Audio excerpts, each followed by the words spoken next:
The Korean Mafia boss was finishing his morning tea when something small slid across his private table. Not a weapon, not a threat. 7 crumpled dollar bills, still warm from a child's desperate grip. He looked up. An 8-year-old girl stood before him, wearing a faded red shirt and white pants stained with street dirt. Her hair was pulled back in 2 small braids coming loose at the ends. Her shoes were splitting at the seams. Both hands were shaking as she held out those bills like they were everything she owned. Because they were. Please, she said quietly, her voice barely above a whisper. This is all I have. His guards moved instantly. I can't take this from you. Too close, too fast. Children didn't belong in this sanctuary.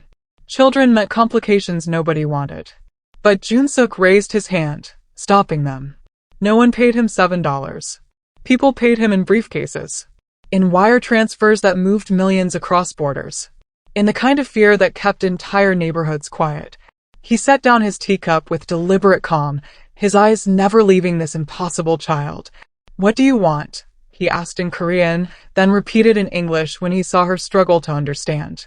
She swallowed hard, forcing the words out past her fear. I want you to help me find my mom, she said. Because the police won't listen. That made him pause.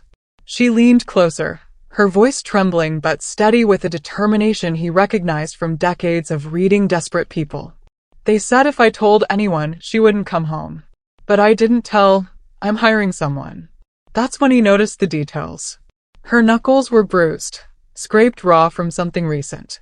A tear in her sleeve showed a darker bruise underneath. And the way she kept glancing toward the door, like someone might drag her away at any moment. But more than that, the way she stood there, 8 years old and homeless, conducting business like she understood exactly how his world worked. The Korean Mafia boss slowly reached across the table and took the $7. Not because he needed them. Not because $7 could buy anything in his empire. But because whatever this child was about to ask was worth far more than money. Stay with me until the end. Because what this little girl said next, and what Jun-suk discovered when he started searching, left even a man who'd seen every kind of evil speechless. Before we begin, don't forget to like this video, hit subscribe, and comment where you're watching from. Now let's get started. Kang Jun-suk had been running Busan's port district for 12 years. He'd built his empire on 3 principles: absolute control, surgical precision, and a complete separation between his criminal operations and the innocent. His territory stretched from the shipping docks to the luxury hotel district where international business met Korea's underworld. And everyone knew the rules. You paid on time. You stayed quiet. And you never, ever brought children into business. That Wednesday morning started like any other. Jun-suk arrived at his private tea house, Juksong, tucked away in the oldest part of the port district, at 6:30 a.m. sharp for his daily ritual. Green tea imported from Jeju Island.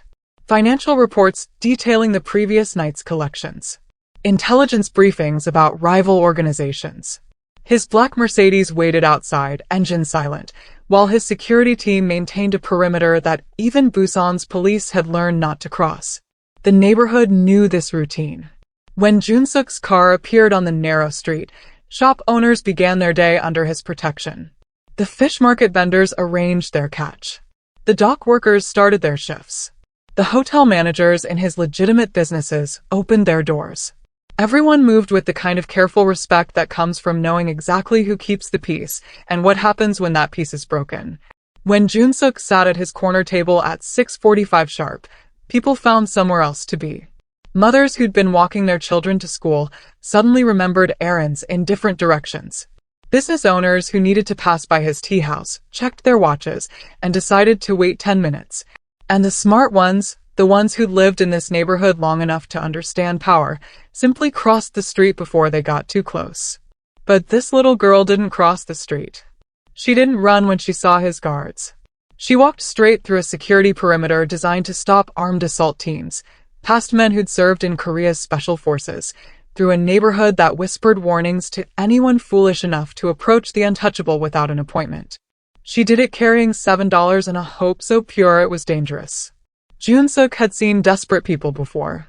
Grown men who'd gambled away money they couldn't repay, their faces slick with sweat as they begged for extensions. Business owners who'd fallen behind on protection payments, bringing whatever cash they could scrape together. Gamblers who'd bet on the wrong horse race, the wrong fight, the wrong side of a territorial dispute. Desperation had a smell to it, sweat mixed with fear, the sharp tang of adrenaline, the way people's voices got higher when they knew they were running out of options. This was different. This child wasn't desperate in the way adults get desperate, all panic and poor decisions and last-minute bargaining. She was methodical, determined. Like she'd rehearsed this moment 100 times in her head, and now she was executing a plan she'd made while sleeping on Busan's cold streets. Her clothes were worn but clean. Someone had taught her to take care of what little she had. The red shirt had been washed so many times the color had faded to pink in places. Her white pants had stains that wouldn't come out no matter how hard she scrubbed them in public bathroom sinks. Her shoes, cheap canvas sneakers splitting at the seams, had walked miles on concrete that didn't care about 8-year-old feet. But her eyes held something Jun-suk rarely saw anymore in his world of calculated violence and transactional relationships. Pure, unwavering hope that someone somewhere would do the right thing if she could just find them and ask correctly. "What's your name?" he asked, his voice quieter than his guards had heard in years. "Zion," she whispered, then stronger, like she was reminding herself to be brave.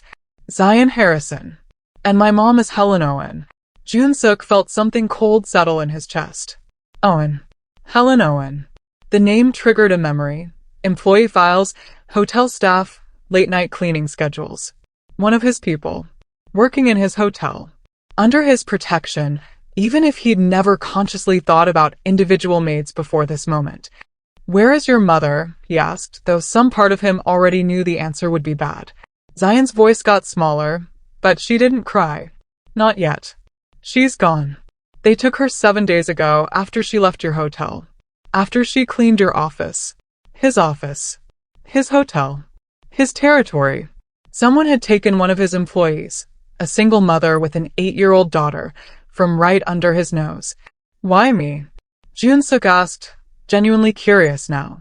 "Why did you come to me instead of the police, instead of anyone else?" Zion looked up at him with those eyes that had seen too much for 8 years. "Because my mom said you protect people who work for you. She said you have rules about hurting families. And because..." She glanced at his guards, then back to him. "Because the people who took her are afraid of you." She paused, then delivered the line that would change everything. "I'm not begging, sir. I'm hiring you. This is payment." She gestured to the $7 now in his hand. "I know it's not much, but it's everything I have. And my mom always said if you're going to ask someone for help, you should pay them if you can. So you know you're serious." Jun-suk stared at this tiny girl who'd just treated a criminal empire like a business transaction. Who'd somehow understood that the only way to reach a man like him was to speak the language he respected, not begging, not pleading, but hiring. Conducting business. Showing she understood value, payment, and the seriousness of contracts. In 12 years of running Busan's underworld, no one had ever approached him like this. His guards were probably wondering if their boss had lost his mind, sitting there talking to a child instead of dismissing her and moving on with his morning. But something about Zion Harrison, about her courage, about her methodical approach to an impossible situation, about the way she'd survived a week on the streets and somehow made it here, demanded respect. The Korean Mafia boss slowly folded the $7 and placed them in his inside jacket pocket, not because he needed $7, but because of this transaction, this hiring, this moment when a homeless child looked at the most dangerous man in Busan and saw someone who might help. This was worth more than every briefcase of cash he'd ever collected. "Tell me everything," he said quietly. From the beginning. Kang Jun-suk had been running Busan's port district for 12 years, and in that time he'd learned that power wasn't about violence, it was about precision. About knowing exactly when to act and when to simply let your reputation do the work. His empire stretched from the massive shipping terminals where containers moved between Korea and the world, all the way to the gleaming hotel towers in Haeundae where foreign businessmen slept in luxury, without knowing their money helped fund something darker. On paper, he was a legitimate businessman. Owner of the Haeundae Pearl Hotel, investor in 3 shipping companies, board member of half a dozen import-export firms. His tax returns were immaculate. His charitable donations were regular enough to earn him invitations to city council dinners. But everyone in Busan's underworld knew the truth. The docks moved more than legal cargo. The hotels housed more than tourists. And Kang Jun-suk's word carried more weight than any police badge or government official's signature. His reputation had been built carefully over 12 years. Cold, efficient, untouchable. He didn't make threats, he made promises. He didn't lose his temper. He solved problems with surgical precision. And most importantly, he maintained strict boundaries between his world and the innocent. Rule number 1. Business stays business. Rule number 2. No unnecessary violence. Rule number 3. The one he'd never broken. Children never enter this world. Not as leverage. Not as witnesses. Not as collateral damage. That line remained sacred, even when other crime families thought it made him soft. Every morning at 6:30 a.m., Jun-suk arrived at Juksong, his private tea house tucked into the narrow streets of the Old Port District. The building was over 100 years old, renovated with the kind of careful attention that preserved its history while adding modern security that would make a bank vault jealous. Inside, traditional Korean architecture met bulletproof windows and surveillance systems that monitored every approach. This was his sanctuary. The one place in Busan where violence didn't follow him through the door. Where he could sit with his imported Jeju green tea, review his empire's operations, and plan his next moves without bodyguards hovering over his shoulder. The neighborhood had learned to respect his morning ritual. When his black Mercedes appeared on the street, shop owners opened their businesses knowing another day under his protection had begun. Dock workers headed to the terminals for their shifts. The fish market vendors arranged their catch on ice. Everyone moved with practiced efficiency, careful not to disturb the delicate peace that Jun-suk's presence maintained. Even Busan's police had learned to give him space during these hours. They knew which battles were worth fighting, and interrupting Kang Jun-suk's morning tea wasn't one of them. His security was legendary. 3 layers of protection between the street and his corner table. Ex-military specialists who'd traded uniforms for better pay. Electronic surveillance that tracked every person within 100 meters.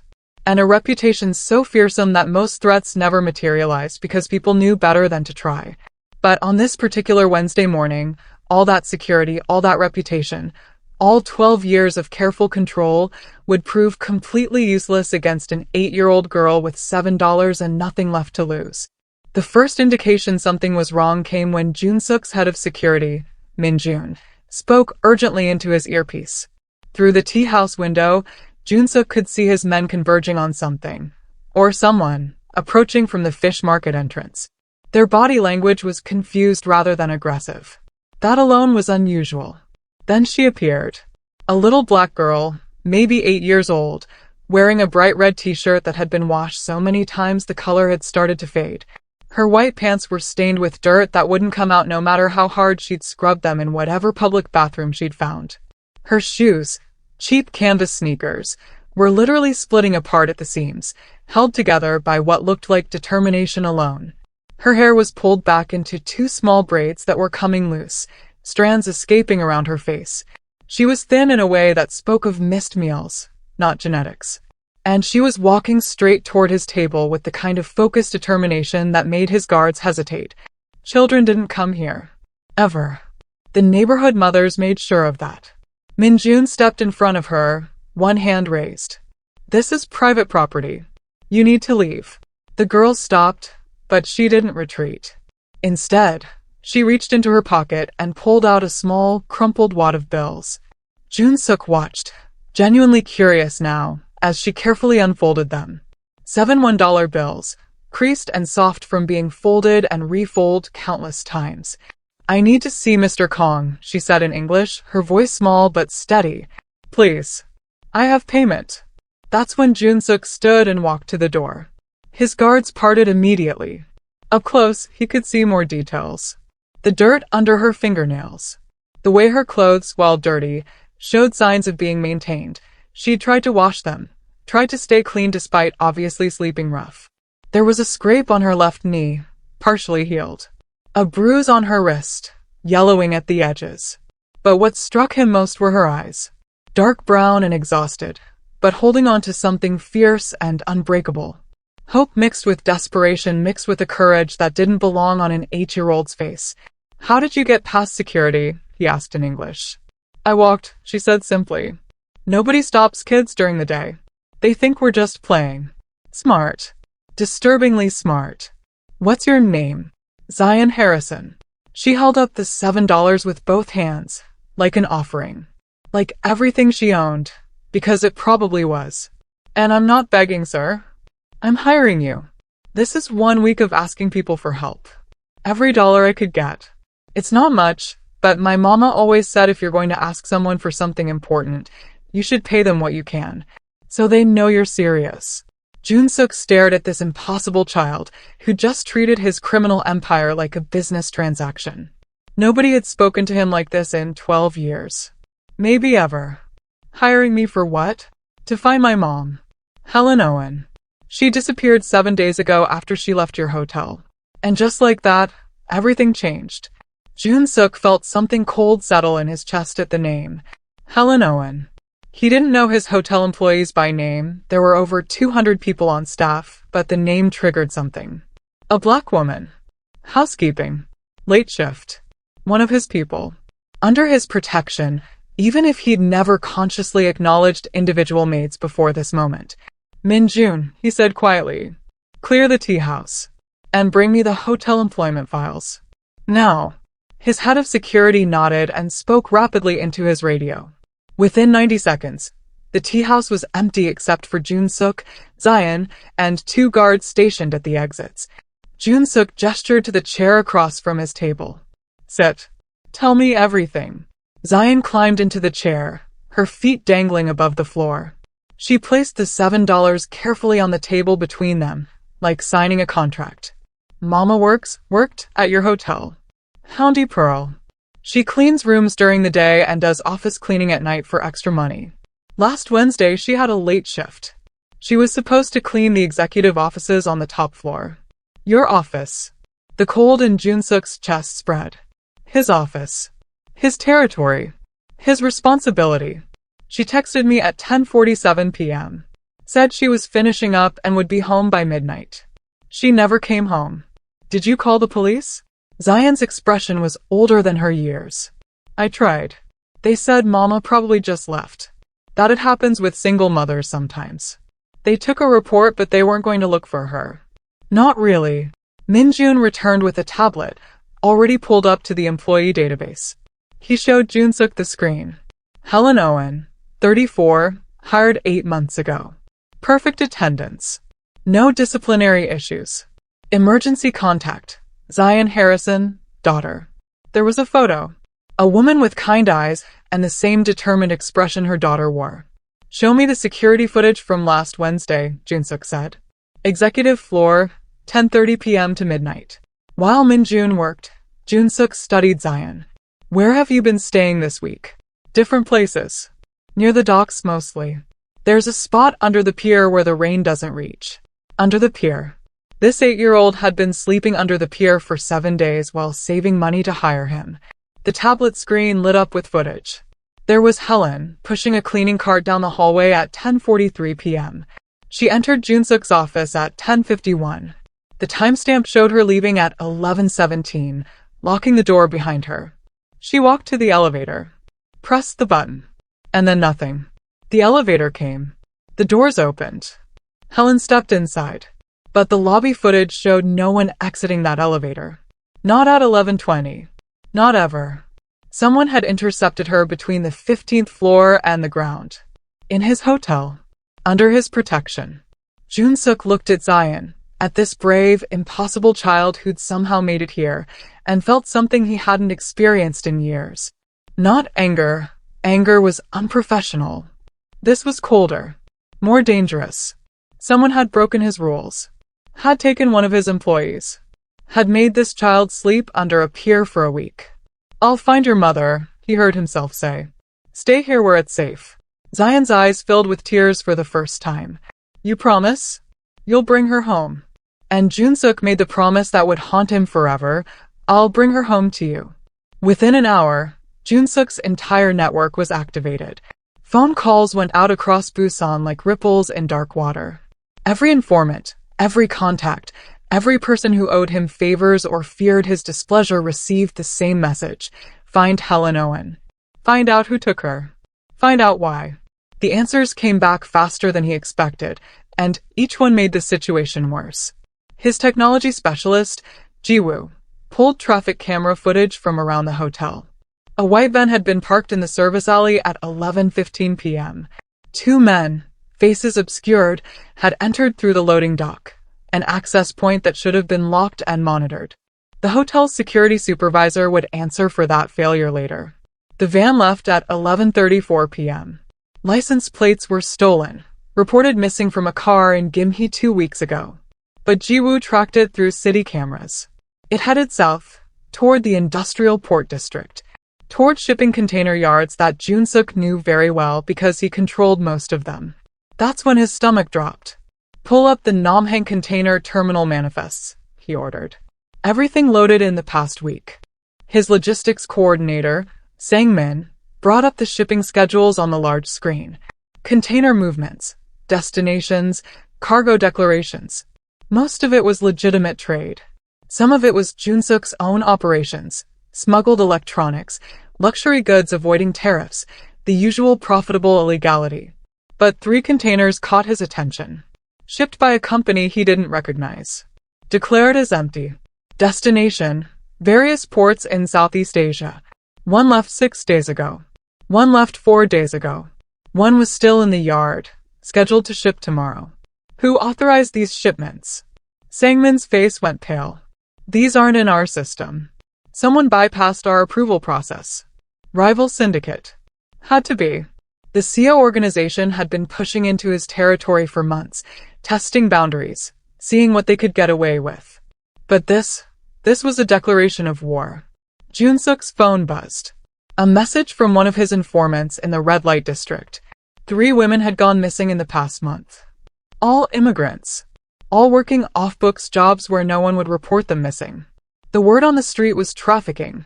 Women being moved through Busan's port to buyers overseas. In his port. Through his territory. While he sat in his tea house drinking expensive tea and maintaining his reputation. Another message came through, this one with a photo attachment. His blood went cold. It was Helen, taken from a distance, entering a warehouse near Container Terminal 7. The timestamp was from last Wednesday, 11:52 p.m. She was being escorted, dragged, by 2 men. The warehouse belonged to a shipping company that Jun-suk had suspected was CEO organization for months, but hadn't bothered to investigate because it seemed like a small-time operation. Not small-time. A front for human trafficking. His phone rang. One of his dock supervisors, voice shaking. Boss, we have a problem. I just found evidence. Shipping manifests that don't match. Containers that were modified. Ventilation holes drilled. Water supplies hidden. Someone's been moving people through our port. Jun-suk's voice was ice. How many containers? At least 5 in the past 2 months. 3 already shipped. 2 still here. 5 containers. Maybe 30, 40 women. Sealed in metal boxes in summer heat. Shipped across oceans. Sold like cargo. And Helen Owen was in one of them. He looked at the timeline. 7 days since she was taken. 6 days since the first container shipped. If she was in that first container, she was already halfway to Southeast Asia. Endless. Pull the shipping schedule for the containers still in port. I want exact locations. And I want a full manifest of what's already at sea. The information came back within minutes. 2 containers are still in Busan. Both modified. Both are scheduled to ship within 24 hours. Jun-suk stood. His decision was made. Lock down everything. Every gate, every road, every exit from the port district. No one leaves. No containers move. And mobilize everyone. I want 60 men armed and ready in 30 minutes. Min-jun stared at him. Boss, that's going to attract attention. Police, government. I don't care, Jun-suk said quietly. The coldness in his voice made his head of security take a step back. Someone took one of my people. Someone used my port for trafficking. And there's an 8-year-old girl upstairs who thinks I can save her mother. He looked at the photo of Helen Owen being dragged into that warehouse. Lock down everything. No one leaves this port. Operation Silent Night began at 2:47 p.m. Junsook's organization moved with the kind of precision that came from years of coordinated operations. 63 men, armed and deployed across Busan's port district in a pattern that would have impressed military strategists. Every gate sealed. Every access road blocked with vehicles that appeared to have mechanical problems. Security cameras at every port entrance mysteriously developed technical issues simultaneously.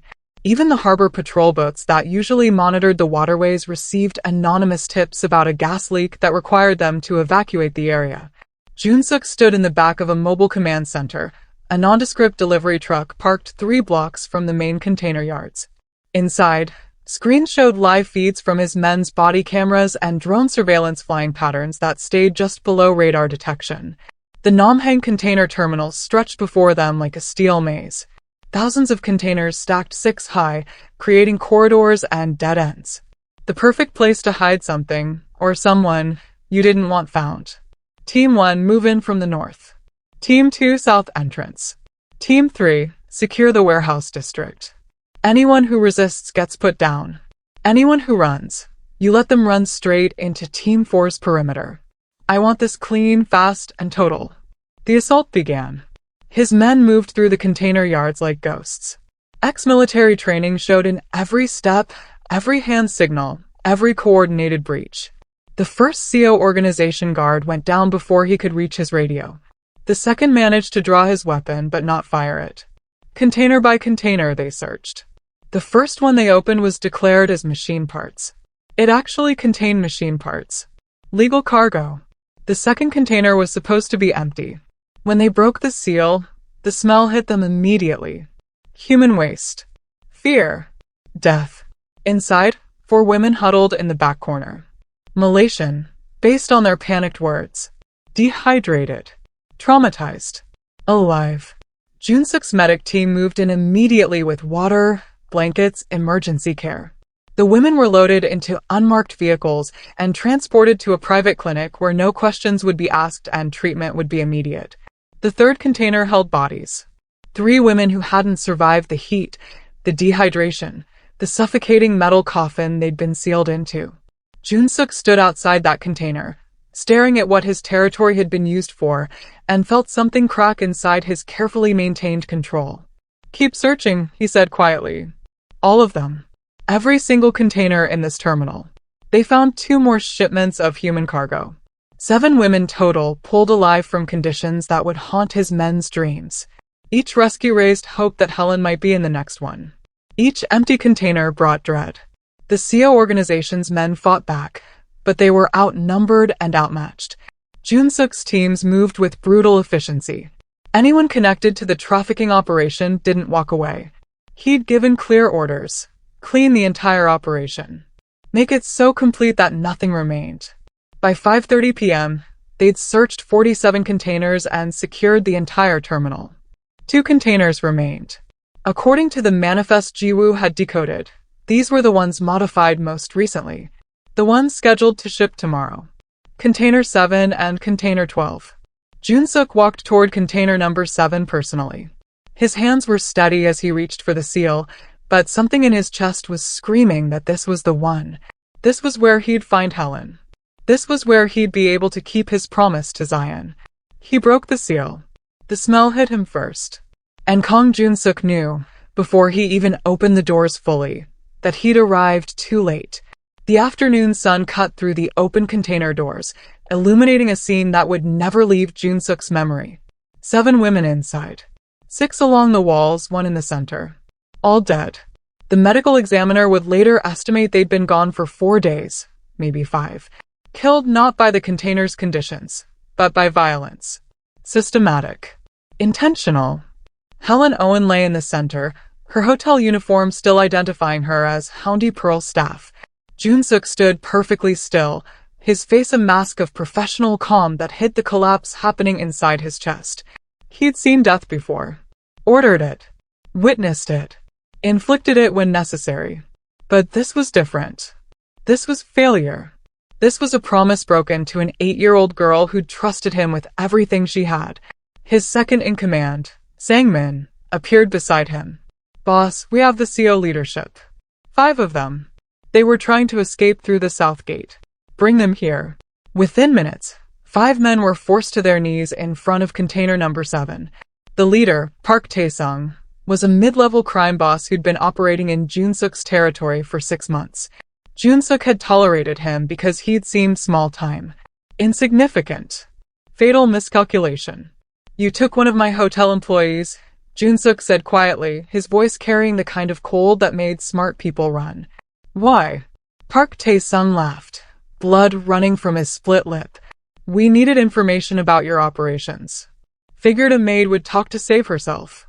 She didn't. Stubborn bitch wouldn't say a word, even when we made it clear what would happen. So you killed her. Made an example. Can't have merchandise thinking they can resist. Bad for business. He grinned, missing 2 teeth from the beating Jun-suk's men had given him during capture. Besides, what do you care? She was nobody. Just another immigrant cleaning toilets in your fancy hotel. Jun-suk pulled out his phone and showed Park the photo of Zion. She was the mother to an 8-year-old girl. That girl spent 7 days sleeping under a pier. She saved $7 by begging on the streets. And she hired me to bring her mother home. For the first time, Park's expression changed. Uncertainty crept into his eyes. You operated in my territory, Jun-suk continued, his voice never rising above conversational level. You trafficked women through my port. You killed someone under my protection. And you made a child an orphan. He looked at his men. The leader is mine. The rest, make them disappear. Completely. I want every person connected to this operation erased.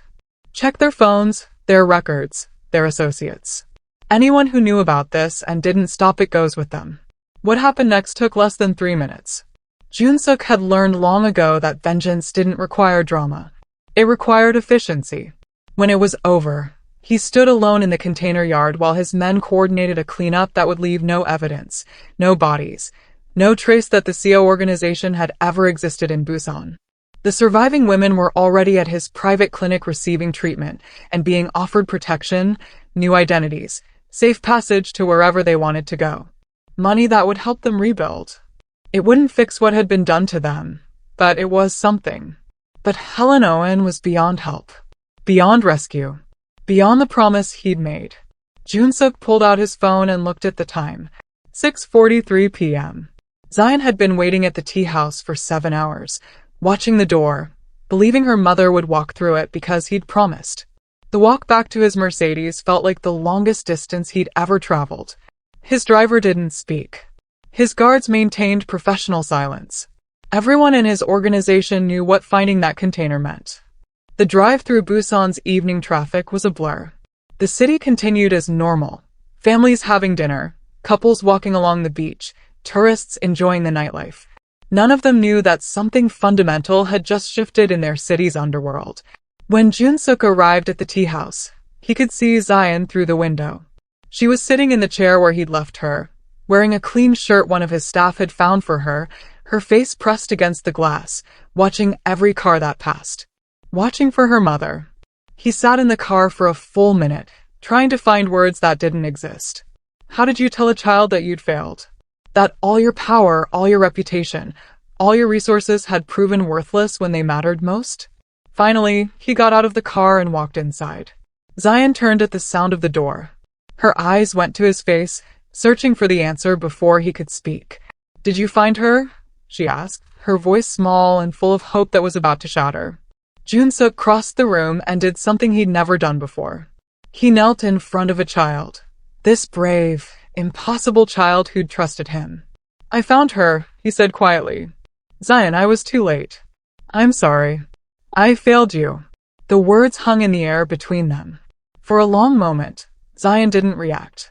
Then her face crumpled, and she made a sound no 8-year-old should make, a keening wail of grief that came from somewhere deep and primal.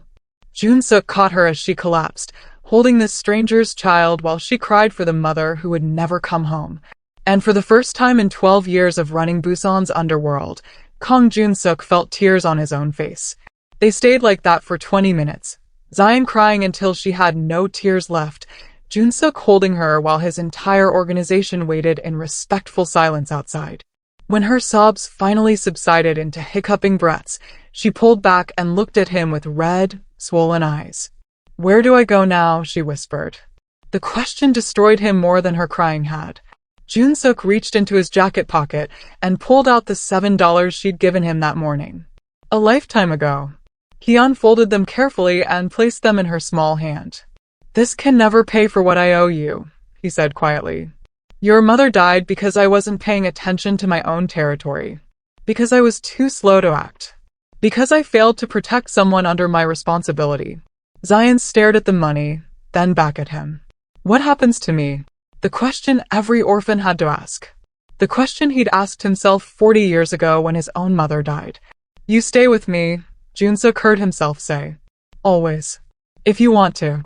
"Why?" Her voice was smaller than he'd heard it all day. "You don't know me. Because your mother deserved better than what happened to her. Because you deserve better than sleeping under peers. And because I made you a promise I couldn't keep. Let me keep a different one." He stood and made a phone call. Within an hour, his lawyer arrived with preliminary guardianship paperwork. It would take weeks to make it official through proper channels, but Jun-suk had enough connections to ensure Zion wouldn't end up in the foster system while bureaucracy sorted itself out. The funeral was 3 days later. A small ceremony at a temple that didn't ask questions about how the deceased had died. Jun-suk paid for everything. A proper burial, flowers, a headstone that read, "Helen Owen, beloved mother." Only 5 people attended. Zion, Jun-suk, his lawyer, and 2 of Helen's co-workers from the hotel who genuinely cared about her. Zion stood at the grave in a new black dress, holding Jun-suk's hand with a grip that suggested she might never let go.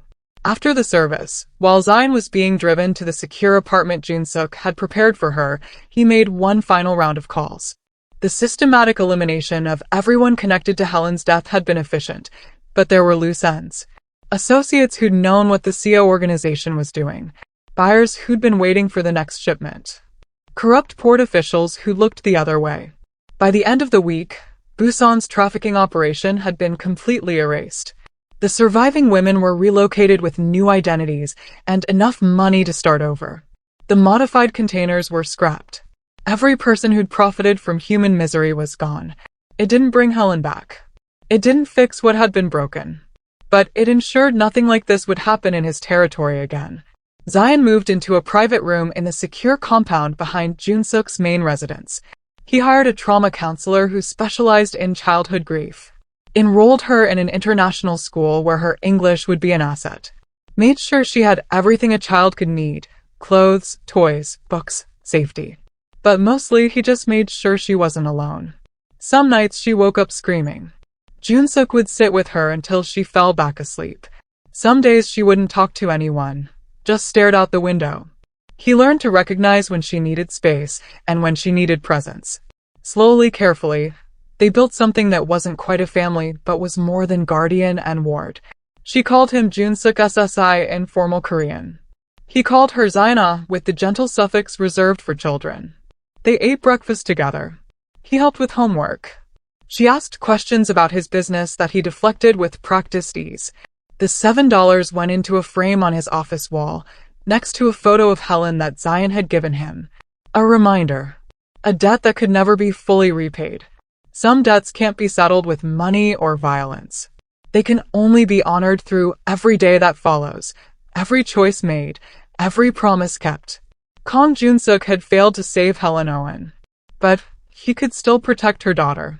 And in a life built on calculated transactions and cold efficiency, that became the one thing that mattered more than his empire. 5 years passed. The girl who'd walked into a tea house with $7 and a desperate hope was now 13 years old, sitting at Jun-suk's breakfast table with calculus homework spread across the expensive wood surface. She wore the uniform of Busan International School, one of the city's most prestigious institutions, and spoke Korean fluently now, though she still preferred English when she was tired or emotional. Zion Harrison had grown into someone who carried her mother's determination and kindness alongside a sharp intelligence that both impressed and occasionally worried Jun-suk. She knew what he did, knew what his business really involved. But she'd made peace with the contradiction of being raised by a criminal who'd become the only father she'd ever known. Every year on the anniversary of Helen's death, They visited the memorial together. Junsook waited in the car while Zion sat by her mother's grave, talking to her about school, friends, the life she was building. Then he'd join her and they'd place fresh flowers. White lilies, Helen's favorite according to her coworkers. This year, Zion broke their usual silence on the drive back. "Would Mama be proud of what you do?"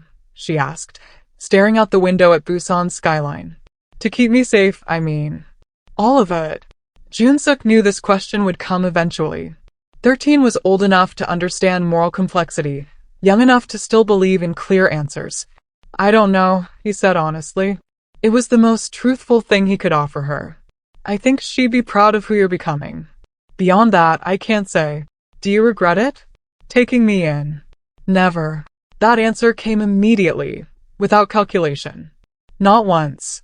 They drove in silence until they reached the compound. Zion gathered her school bag, then paused. "I got my acceptance letters. MIT, Stanford, Seoul National University." Junsook felt something expand in his chest. "Your mother would be proud of that." "I'm proud of that. I want to study computer science. Maybe work in cybersecurity." She smiled slightly. "Figure I should put my unique education to good use."